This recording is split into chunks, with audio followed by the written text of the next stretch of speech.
Olha, tem um assunto no Brasil que com certeza está sempre na roda de conversa, gerando muito debate: a mistura entre religião e política. É uma relação, nossa, super complexa, que não para de crescer e que muda o jogo o tempo todo. Então a gente vai fundo nisso agora para entender de onde isso veio e principalmente para onde está nos levando.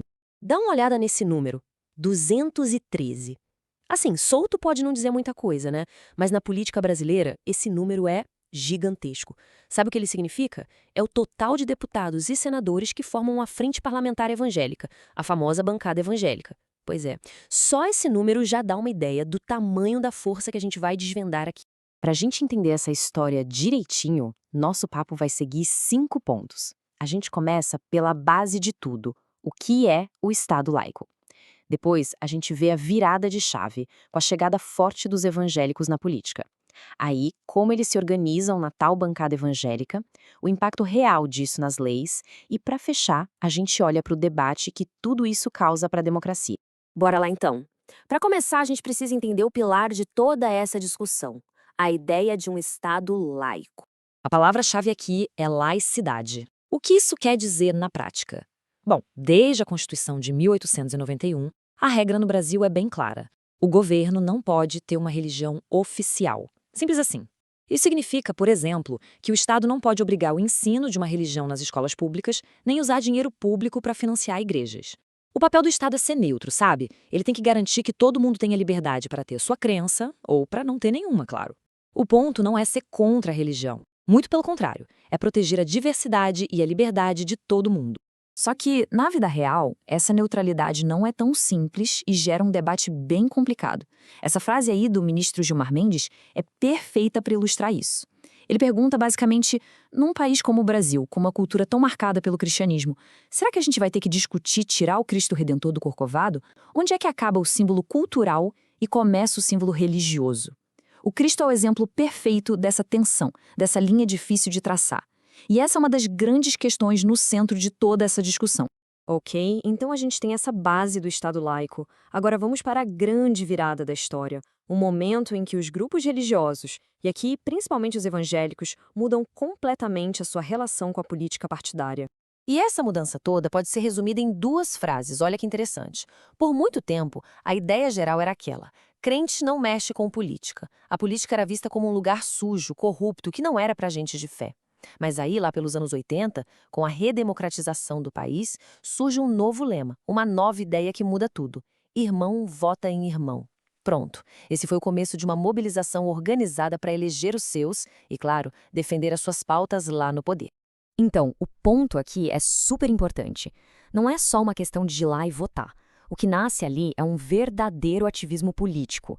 É sobre se organizar, eleger representantes e, a partir deles, influenciar diretamente as leis, as políticas do governo, tudo isso com base numa agenda muito clara de valores e princípios religiosos.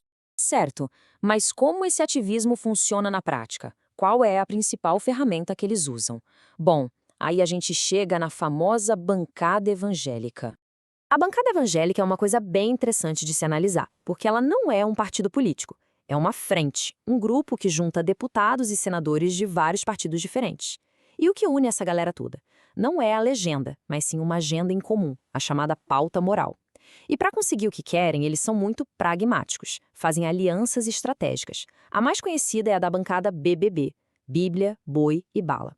Basicamente, eles apoiam as pautas do agronegócio e da segurança pública e, em troca, recebem o apoio desses grupos para avançar com a agenda moral deles. É um jogo político bem articulado. Ok, já entendemos como eles se organizam. Mas e o impacto disso no dia a dia, nas leis do Brasil? Como essa tal pauta moral aparece na prática? Pois é, essa influência fica muito clara em debates importantíssimos, que muitas vezes vão parar lá no Supremo Tribunal Federal, o STF. A gente viu, por exemplo, uma mobilização religiosa muito forte, quase sempre contra, em discussões como o uso de células-tronco em pesquisas, ou a questão do aborto em casos de fetos anencéfalos.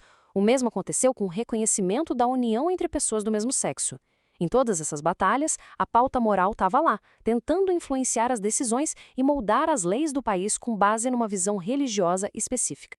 Mas não é só no Congresso ou no Judiciário. O impacto é tão grande que ele pode literalmente decidir uma eleição presidencial. Dá só uma olhada nesses números de 2018. Quando a gente separa os votos por religião, nossa, a diferença de votos entre Jair Bolsonaro e Fernando Haddad dentro do eleitorado evangélico é absurda. E esse número aqui resume tudo. 11.552.780. Atenção, isso não é o total de votos evangélicos que o Bolsonaro recebeu. Não! Essa foi a diferença de votos que ele teve a mais que o Haddad, vinda apenas desse grupo. É um poder de fogo eleitoral gigantesco, capaz de decidir quem vai ser o presidente da República. Impressionante, né? E tudo isso, claro, nos leva a uma questão final que é super importante para pensar o futuro da democracia no Brasil. A questão toda se resume a um equilíbrio muito delicado. De um lado, a participação política baseada na fé é um direito, faz parte da liberdade religiosa e da representação democrática. Mas do outro lado, a partir de que momento essa participação começa a ameaçar a neutralidade do Estado, a tal da laicidade e os direitos de outros grupos da sociedade que pensam diferente? Onde fica essa fronteira? E é com essa pergunta que a gente encerra. Liberdade religiosa ou um risco para o Estado laico? Achar o equilíbrio nessa balança é, sem dúvida nenhuma, um dos maiores desafios do Brasil hoje. É uma reflexão que, com certeza, ainda está longe de acabar.